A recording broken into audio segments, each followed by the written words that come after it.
No, God! No, God, please, no! No! No! No! Coming soon for Black Friday. 10 and 14 karat gold, Miami Cuban link chains. IFJ can finance your jewelry while building your credit simultaneously. Apply for an up to $10,000 trade line in under 5 minutes without harming your credit. Get the credit you deserve today by visiting IntrigueFineJewelry.com. Don't have an ordinary Monday. Have a Burger Monday at Beef O'Brady's. Stacked high with fresh Angus and fries, just $5.49 all day. Beef O'Brady's Burger Mondays. Nobody outbeefs beefs. Never mess with another man's sandwich. Like Beef O'Brady's new prime rib sandwich. Pure indulgence on a French baguette. Or Beef's new pulled pork sandwich. Get $5 off at beefobradys.com.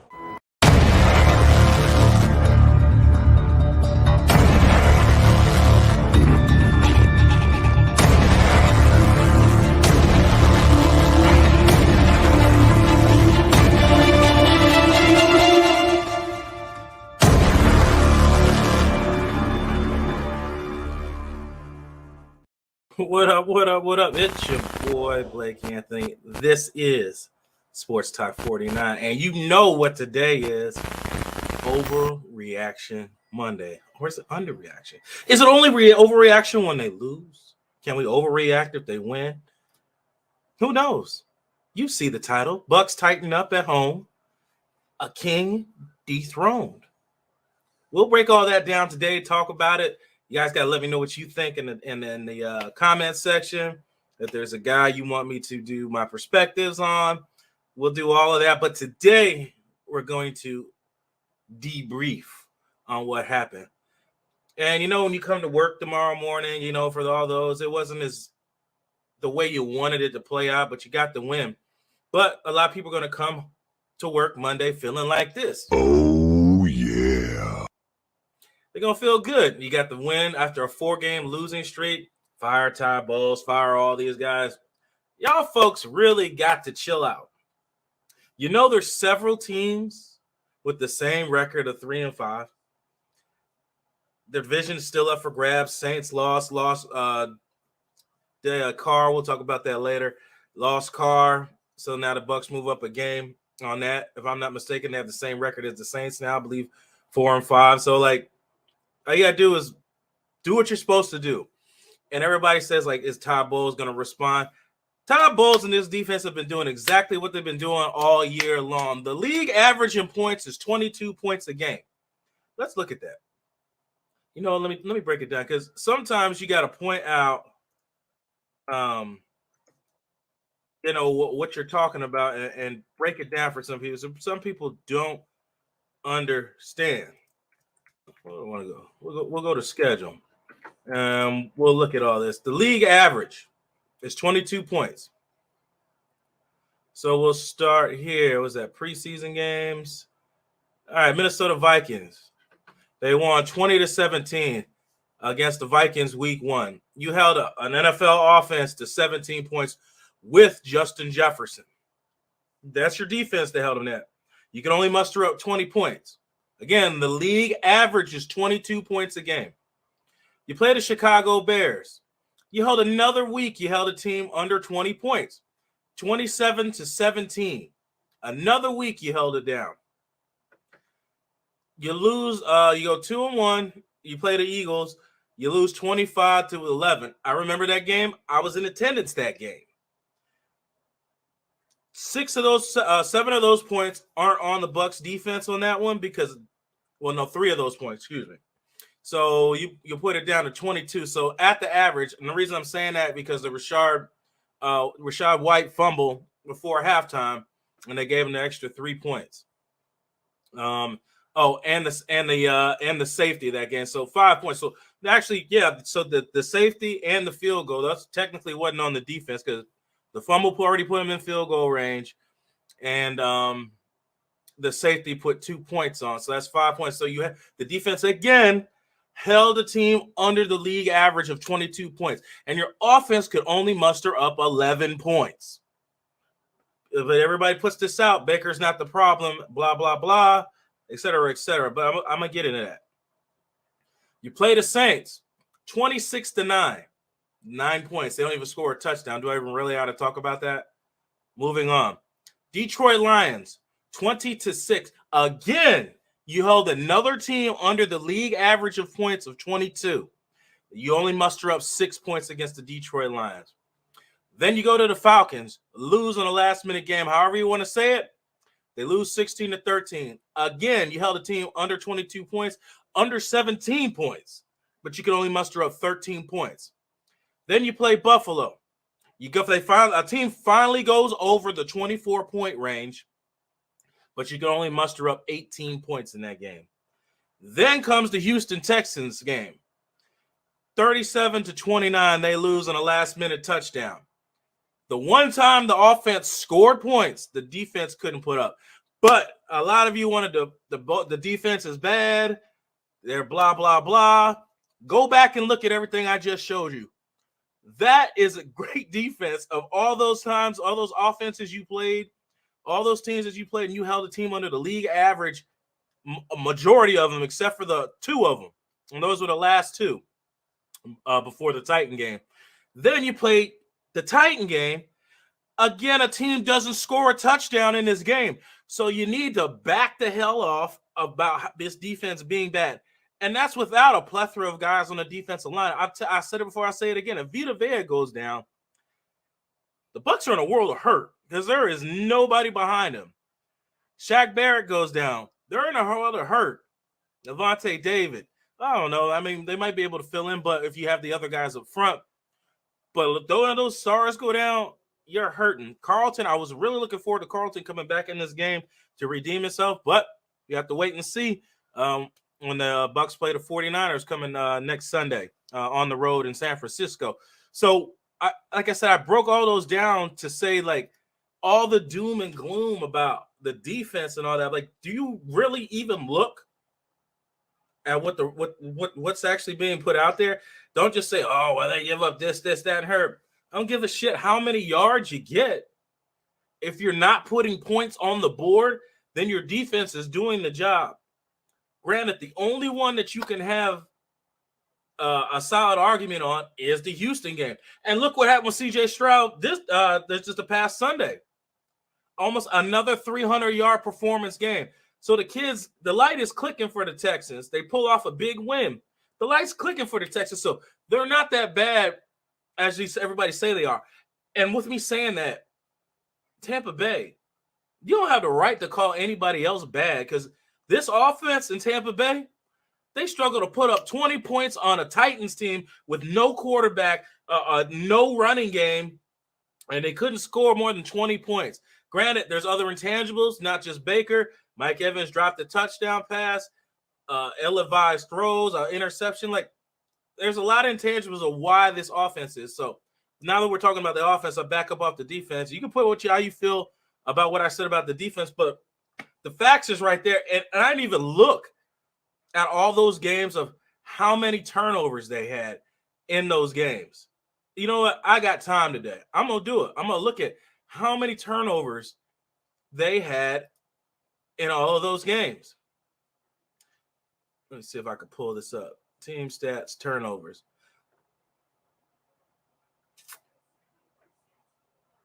So they had Minnesota lost 2 fumbles in that game, and they gave up an interception. So that's 3 turnovers in that one. That's game 1 of this terrible defense. Let's go to the Chicago game. And again, I don't give a shit who they're playing. They're doing their job. No, there was no fumbles, no interceptions in that game against Chicago. Why do I feel like there was? But I guess not.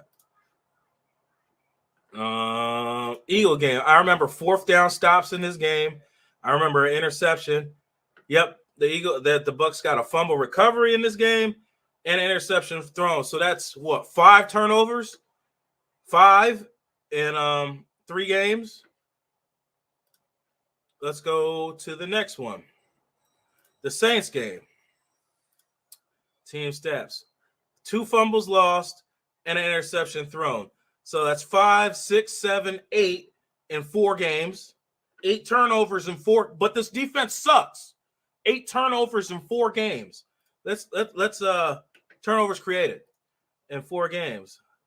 Where are we at? The Saints? Let's go to Detroit. I can't remember exactly what they did. They did get a pick in that game. Oh, hold on. They did get a pick in that game. Nope, they threw a pick. Baker threw a pick in that game.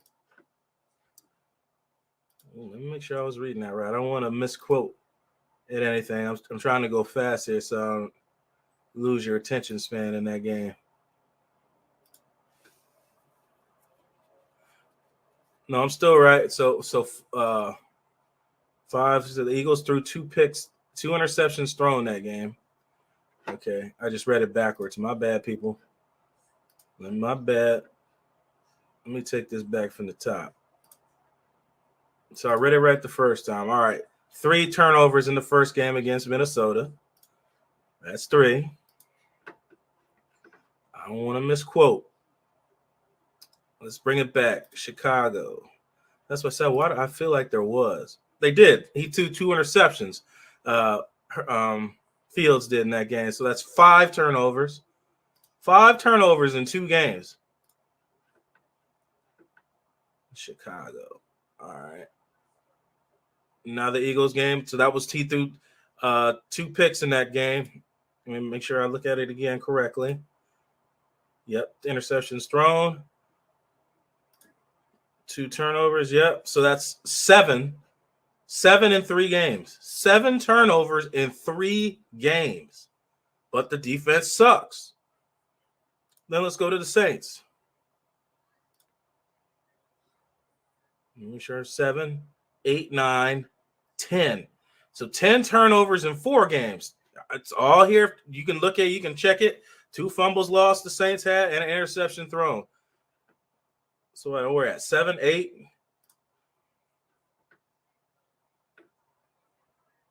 Detroit.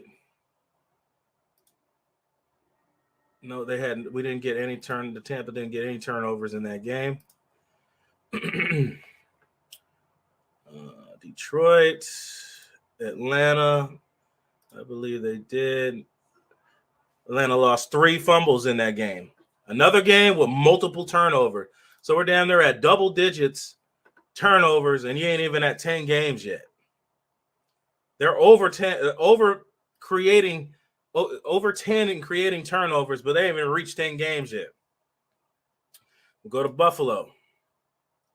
You got Josh Allen throw a pick. What's that, 11, 12? Regardless, it's just a lot. Houston.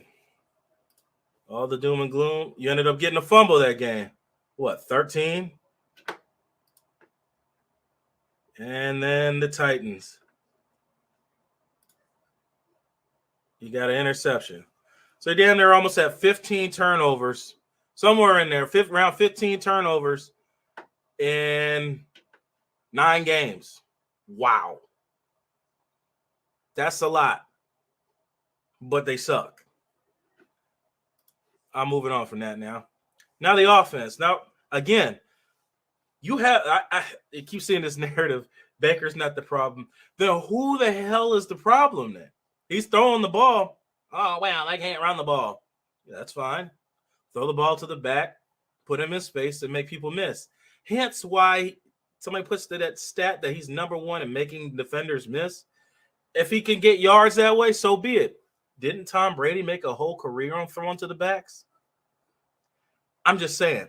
You got to find any way to get the ball to your athletes in space. If it's throwing it, if it's running it, the game depicts how you got to do it. You just can't keep doing it just to do it. I mean, they did. I think somebody said it was 29-29 about a balanced game, for whatever it was. But regardless, if however you move the ball is how you move the ball. That's whatever, because you don't know what happened. Injuries, the way they play the game, all those things happen in the game, and you just got to make in-game adjustments. But again, I'm not trying to say get rid of Baker. I'm not trying to say all that, but there is an issue, with the way that he processes plays. There's an issue with it, and I don't know exactly like how his thought process is going through it, because I'll break down tape later on when I look at the all 22. I sat there, and again there was an over route you missed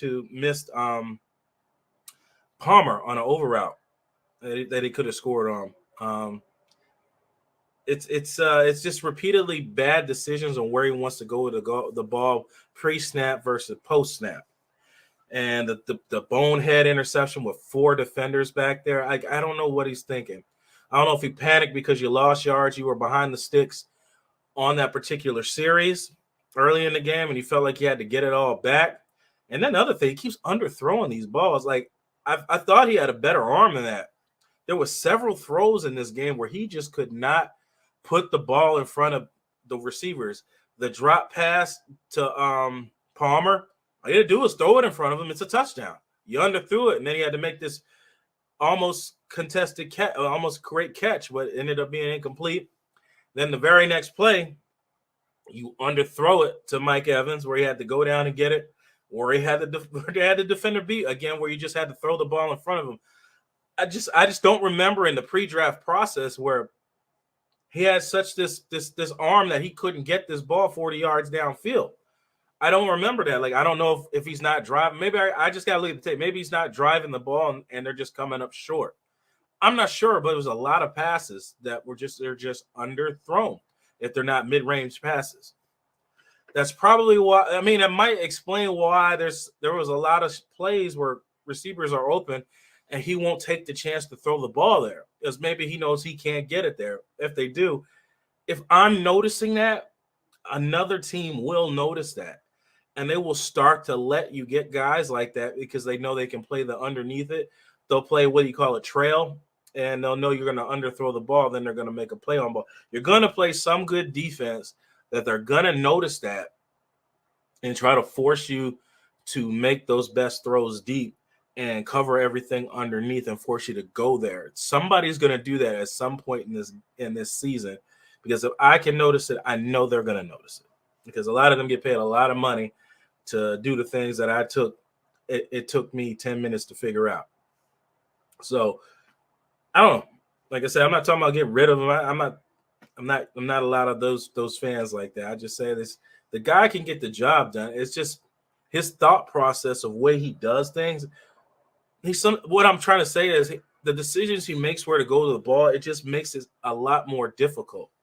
There's guys there. There was an out route later in the game, but he waited for a deep route to come in. You had Godwin open for the first down.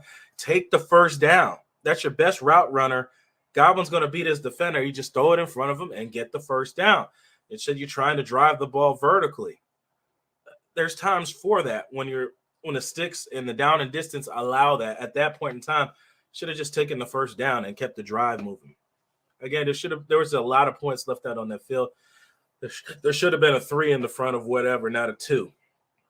And then they're still fighting to win the game later on. When you left the Titans to believe that they had a chance to win this game when indubitably they shouldn't have. That's my point on that. And one more thing, give a shout out to the kicker, man. This dude, wherever you found him, finally somebody can kick in Raymond James Stadium. Both field goal posts. Nick Folk came back to Tampa and did what he did, as he always did when he was here, missed field goals. And that's just what it is. What do you guys think? Let me know in the comment section. Let me know what you guys think. Got the 49ers coming up next week, and I got other news coming up and stuff like this, so always stay tuned for my perspectives, breaking news things and stuff like that. If there's something you want me to talk about in film or talk about what do I think about a player. Yaya had a great game. Levante David played insanely out of his mind. Devin White comes up with another sack off the edge too. People said he couldn't beat a tackle. He beat an offensive tackle on a pass rush. So go look at his LSU tape. So before you guys claim things, that you didn't do any research on, actually go look first. He can do it. He can do exactly what Michael Parsons is doing. I don't think he's as good as Parsons is in cover. Well, Parsons is a lot. I wouldn't say he's good. He just plays his position very well. Both guys are extremely athletic. But I think he can do that. But I just think the Bucs aren't trying to do that because they don't want to give him leverage and contract extensions and just try to play him where they want to play him. I think after they give him, if they give him the extension, then I think they'll start plugging and playing him in those different spots because if you can get another edge rusher that's adequate, it doesn't hurt. You can put a guy, Dennis, on the linebacker spot, help coverage. Use Devin on pass rushing situations. You have a lot of options when you do that. And I think if they do extend him, I think they will do that once that happens. And that'll only happen if you keep Todd Bowles on this coaching staff. These guys love Todd Bowles. Don't let any media outlet, any pissed off fan or whatever kind of fan there is out there let you believe that they don't. These guys absolutely adore Todd Bowles, and they will run through the wall for him. That's why he holds them such to accountable. He's not going to get up to the press conference and say what you want him to say. If that's what you're looking for, then you can go find a puppet elsewhere. He's going to say exactly how he feels. They know exactly what they're supposed to do. They're not executing it. Why they think they come to the podium say that. Carlton Davis. What did he say when they said Rondé? Well, he tried to bait him to make it seem like Rondé was talking crap about him, but he answered it beautifully. He said it would hurt if it wasn't true. It's true. I played horribly. They know that they got to execute coverages. They know what's supposed to go. These guys aren't rookies. They're veterans. The defense is veterans. They know what they're supposed to be doing. And if they're not playing well, Ryan Neal came out. Delaney came in there. So you guys make claims of things that they're not changing. They're changing all the time. The fact that you're not paying attention is a whole nother thing. They make changes. He went back to blitzing. You saw what happened if they don't blitz. We don't have the guys up front to generate a pressure without blitzing. They don't. It is what it is. We have to blitz with this defense. The Tampa Bay Buccaneers have to blitz with this defense. They cannot create pressure with 4. Not consistently. That was proven last week because Houston's line isn't, Dallas's line when they had Zeke in his younger years. That's not that line. So, it's just what it is. But everything is not all bad. The 4-5. I believe they're tied for first in the division. I believe so. And I can't believe we didn't go into the whole stats thing, too. Let me pull that up. I believe they're 4-5. I think they're tied up in the division with the Saints because I think the Saints had the lead at that time in the division. If I'm not mistaken, let's pull this up. So let's have a look at that. Let's scroll it. Player stats, Will Levis, 19 for 39, 199 yards and an interception. Non-existent run game, 24 and 18 carries, between the two backs. DeAndre Hopkins was non-existent, 3 receptions for 27 yards. Tampa Bay, let's take a look at them. 278 yards, 2 touchdowns, 1 interception. Rashad White, 20 carries, 51 yards rushing. Mike Evans had a hell of a day, 6 receptions, 143 yards, 1 touchdown, should have been 2. Godwin 4 for 54. Rashad White 2 for 47, and that long reception on a screen pass for a touchdown was executed beautifully. Several interceptions dropped, but Antoine Winfield interception. Levante David, like I said before, had a hell of a game. Zion McCollum, Calais Cansey. Devin White got a sack. Barrett got a sack. Yaya got one. Vita Vea, good God, playing him off the end and making a sack. So, and that was, like I said, Todd Bowles interchanges these guys and moves them around. So, you get to see all these guys at different positions in the game. But that's what it is. Let me see if I could find where they at NFC South division records. I just want to make sure. I'm actually curious. NFC South division standings. So no, the Saints. Okay, I stand corrected. The Saints are 5-5.